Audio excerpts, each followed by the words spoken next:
Сәлем достар, сіздермен бірге өнерлі ана. Бүгін осындай керемет ерекше тез жасалатын ободок түрін жасаймыз. Өте оңай. Бұндай ободокты өздеріңізге, қыздарыңызға жасап берсеңіздер болады. Керемет екі түсті ободок. Қараңыздар, бір жағы түстес, ал бір жағы однотонный. Қараңыздар, қандай ерекше үйлесім. Ал ендеше бастайық. Ерекше ободокты жасау үшін ең алдымен бізге ободоктың өзі қажет. Мінекей қараңыздар, мен 5 мм ободокты алдым. Мінекей кез келген түрін алсаңыздар болады. 1 сантиметрге дейінгі ободоктар. Енді осы ободокты алдымен өлшеп аласыздар. Осылай айналдырып, қанша сантиметр екенін алдымен өлшеп аламыз. Мінекей қараңыздар, менің жағдайымда 37 сантиметр ободогым. Келесі кезекте біз осындай екі түстес мата аламыз. Қараңыздар, ені 8 сантиметр, екеуі де бірдей, ендері 8 сантиметр, ұзындықтары 40 сантиметр. Енді осы матамыздың екі шеттерін 1 сантиметрге қайырып үтіктеп аламыз. Екеуін де дәл осылай үтіктеп аламыз. Мінекей достар, үтіктеп алдық, екі шеттерін қараңыздар. Енді бізге келесі кезекте осындай ені 4 сантиметр, ұзындығы 16 сантиметрлік қиындымыз қажет. Осыны міне үтіктеген жерге дейін орналастырып, ұзын тігіс беріп, тігіп аламыз. Мінекей қараңыздар, дәл ортасына орналастырамыз. 1 сантиметрге жеткізбей міне осылайынан. Енді осы шеттерін екеуін бірдей қайталап тігіп шығамыз ұзыннан. Ал енді осының екі шетінен тігіс береміз. 5 мм-ге немесе мына лапкамыздың шетімен.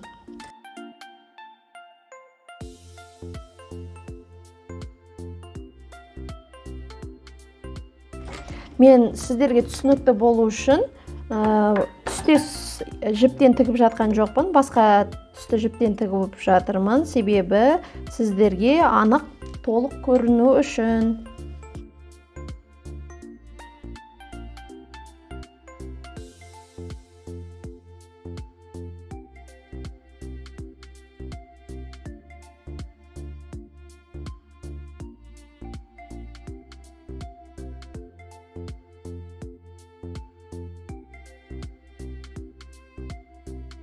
Ал мінекей достар, тігіп алдық. Келесі кезекте түстес маталарымызды мінекей осылай айналдырамыз. Оң жақ бетіне қоямыз, ал тігісі барды сол жағына қаратамыз. Ал келесі матамызды осының үстіне қойып, тігіс түсіретін боламыз. Қазір бір-біріне жалғап мінекей түзеп аламыз. Енді шетінен 2,5 сантиметр, жанынан 7 сантиметр өлшеп аламыз. Мінекей төрт жағында осылай қайталаймыз. 7 сантиметр, астынан да 7 сантиметр, және де жанынан 2,5 сантиметр.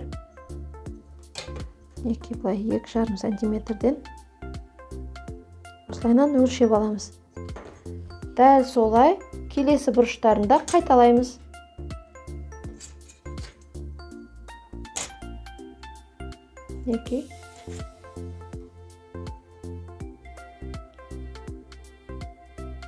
Енді осыларды бір-біріне қосамыз.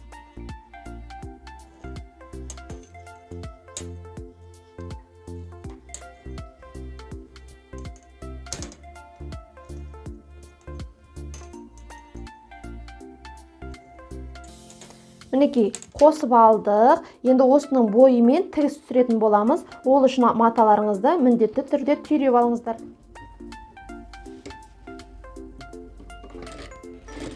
Міндетті түрде закрепка жасауды ұмытпаңыздар.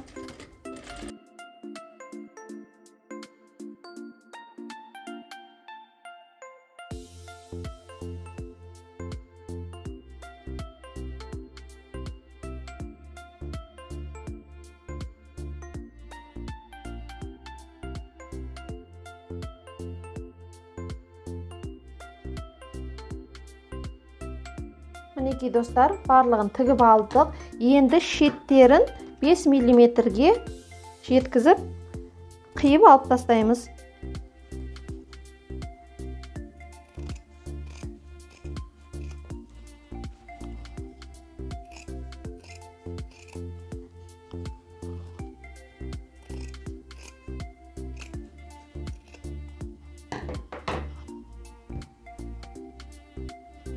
мінекей қиып алып тастадық. Енді келесі кезекте бұны бергі бетіне айналдырып аламыз достар.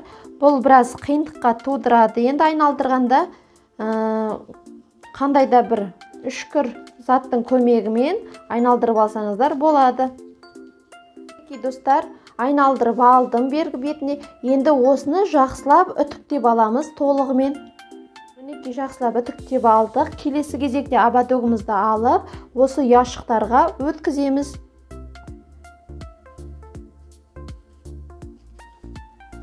Мінекей ортасына келген кезде келесі арғы беттегі ұяшыққа кіргіземіз.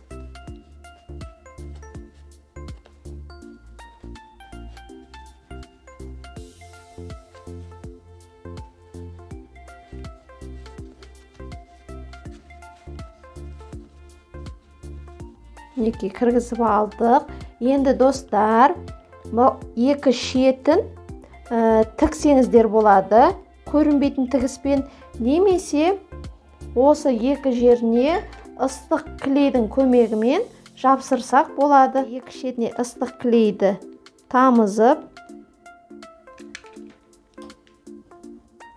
осылай басып, жапсырып аламыз.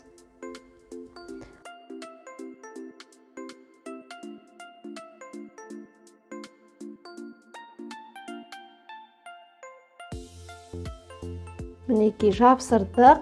Келесі кезекте осы бергі беттегі тігісімізді ішке айналдырамыз. Мінекей дәл ортасынан. Мінекей қараңыздар, ободогымыз дайын болып қалды. Осы жерден тігіп алсаңыздар да болады.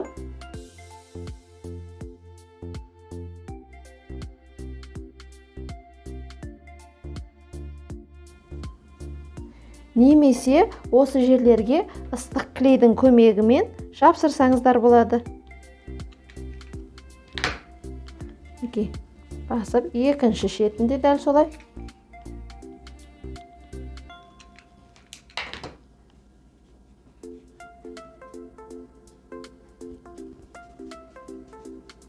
Мінекей достар, ободоктарымыз дайын болды. Осындайдың кез келген түрін тігіп алсаңыздар болады. Өздеріңізді әрі қыздарыңызды қуанта біліңіздер. Сіздермен бірге болған өнерлі ана. Пайдалы болса лайк басып, комментарий жазуды ұмытпаңыздар. Келесі кездескенше достар.